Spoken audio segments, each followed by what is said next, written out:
Trinamool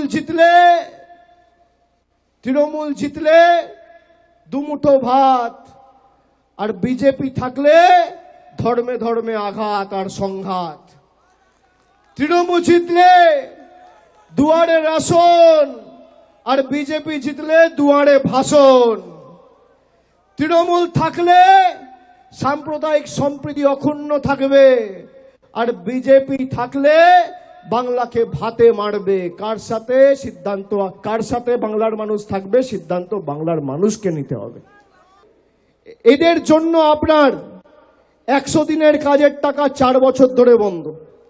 high court supreme কোর্টের অর্ডারের পরেও এরা 100 দিনের টাকা চালু করেনি। মমতা বন্দ্যোপাধ্যায় বলেছে, তোমরা না চালু করলে আমাদের বাংলা মহাত্মাশ্রী চালু করে বাংলার মানুষকে কাজ দেবে।